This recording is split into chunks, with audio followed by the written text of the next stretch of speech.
The federal government of Nigeria has announced a shift of the population and housing census earlier scheduled for the end of March to May 2023. According to the Minister of Information, Lai Mohammed, the decision to move the date was necessitated by the rescheduling of the governorship election, which have now been held. The minister disclosed that the Federal Executive Council has approved a sum of 2.8 billion naira for the National Population Commission to procure software to be used for the conduct of the census. For greater focus, for deeper focus on the postponed headcount and housing census, as well as the political and logistical undercurrents, we're now being joined here on this program by Chief Wale Kalejaiye, who is Managing Director and Chief Executive Officer of Impulse Technologies Limited. Chief Kalejaiye is a certified data scientist and cloud services practitioner. Chief Kalejaiye, thank you for joining us on this live, the Sunday Talk Show. Well, okay. Many Nigerians are asking the question. We just completed an electoral process that is so controversial, so competitive. Many Nigerians are asking, do we need a census now? It's been shifted from March 29, April 2, to May 3, to May the 7th, almost here. So many Nigerians are saying, do we need census right now? Or will it have been a wise idea to allow the new government to settle in and then maybe find a date for census? What do you think? Oh, well, you see, the issue of census is a civic duty and is such a key part of every developmental process. And as you know, Ruben, we've had this before. Even the previous census we've had, from 63 census that we had, well, we had one in 62, which was inconclusive. And that gave rise to the census in 63. Now, it was estimated that there was lots of fraud and issues with that census, but we still accepted it. We had one again in 73. That one was not published because of the same reasons, that there was a lot of errors and, political undertones and all that. Then we had one in 1991, and then that was a military regime, which was done by decree. And that result was also not totally acceptable. Then we had a proper census, as it were, in 2006. I believe, and the government declared a figure of 140 million. Now, I'll answer the question very, very directly, Ruben. My concern is, have we planned and prepared for this adequately? That is my question. And from what I can see on ground, I don't think so. The awareness is not there. I mean, I read in the last 2-3 weeks that the PDAs for the census was received 100,000 terminals. Come on. 100,000 terminals to deploy to enumerate over 200 people and still counting. How are you going to distribute that? Have we done a geospatial analysis? Have we actually simulated these numbers? Have we done a kind of study to determine how many enumerators we need, how many terminals, over what period, budgets, and all that? And, I mean, we have now come to an era where we do a process and it becomes inconclusive. We just did one, we changed currency, and up till now, we are still in that quagmire where we don't know what is happening. And, we cannot just start a process that we know we will not get to the end, to the finish line. And the census is such an important part of a component of our development that we cannot get it wrong. Otherwise, we'll just waste money, waste time. So, as a data scientist and someone that understands data and data integrity and how to use data, we need more time. We definitely need more time to have this done successfully. That's my answer to you. Okay, but what the National Population Commission is saying is that it has already carried out what it calls enumeration areas demarcation. Yes.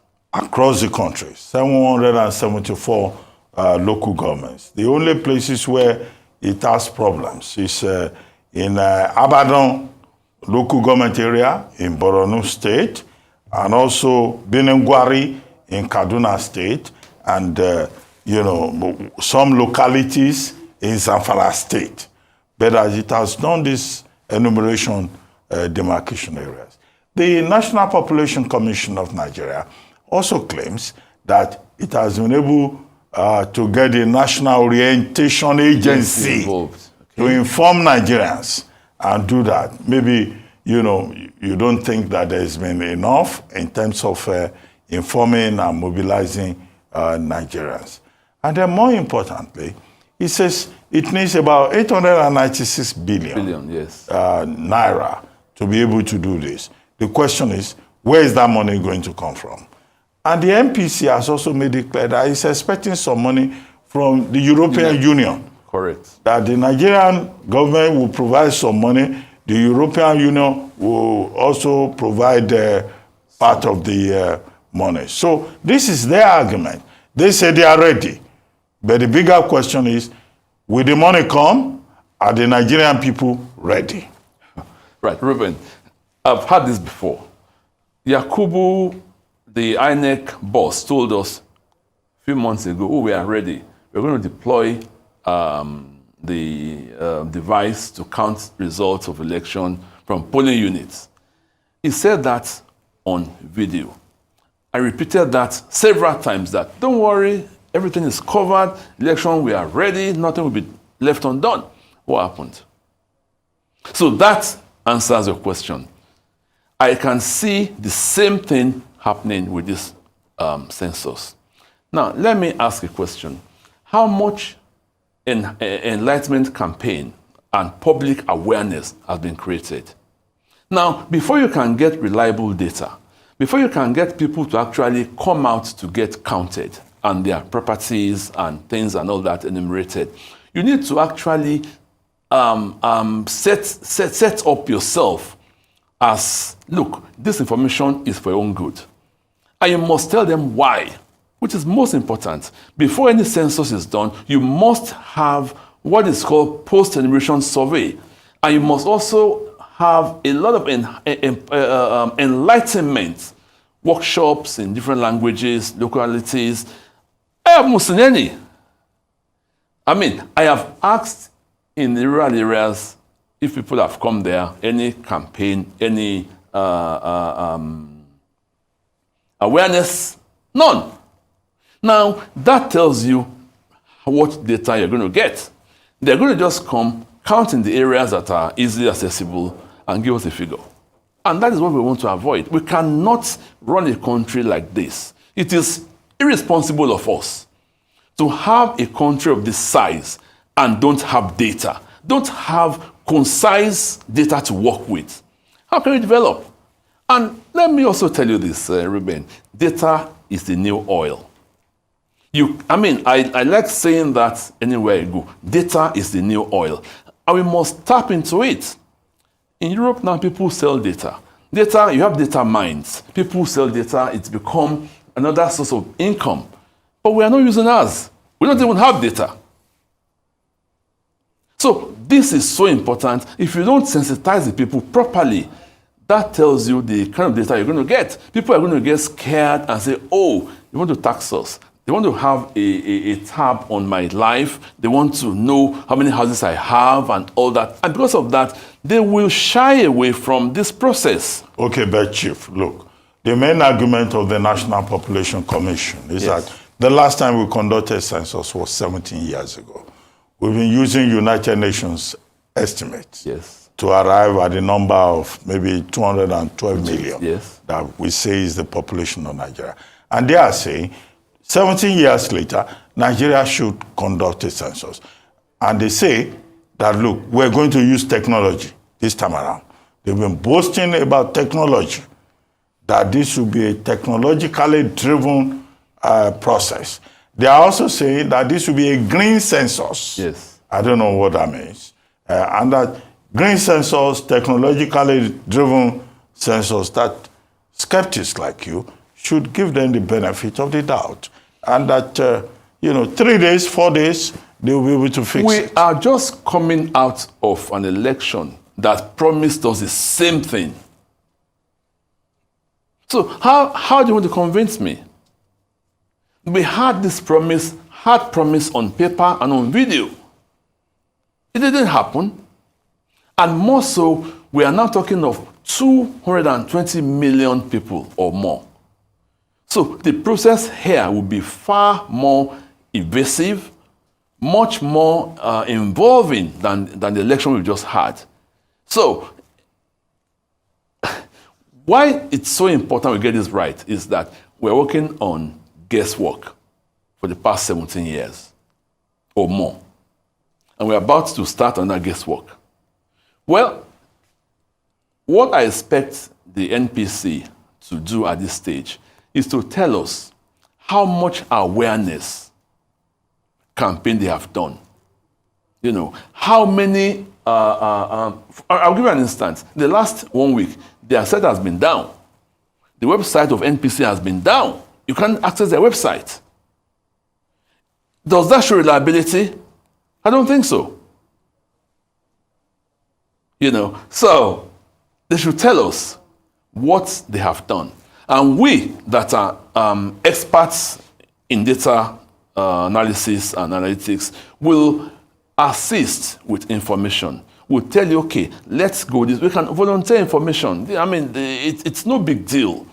Using a device to do enumeration and counting is so easy these days that with the handheld device, it's seamless and it's easy.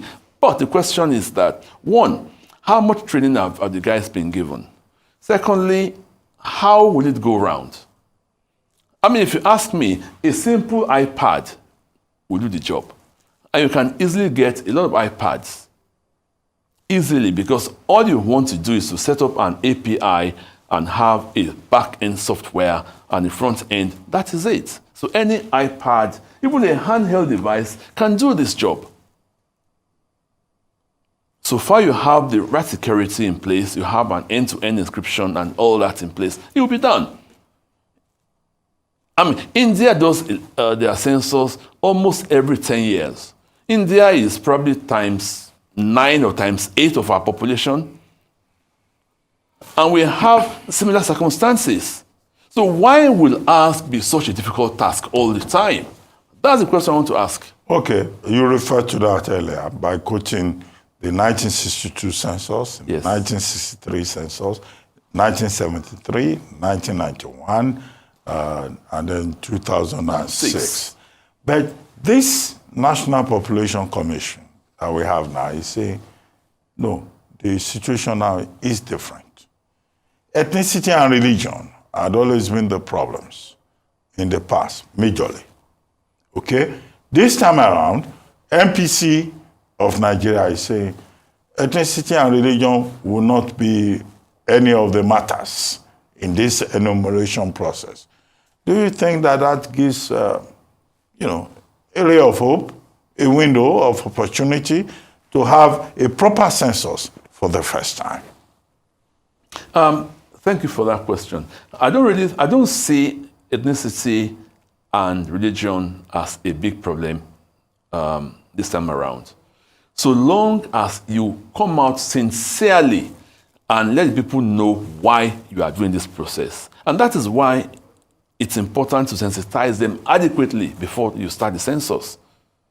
So if you say, look, we'll ask for religion and ethnicity for the purpose of data analytics, for the purpose of knowing XYZ, not because of putting you in the segregation or otherwise. No, but it's for planning purposes, for capacity planning. It's for developmental uses.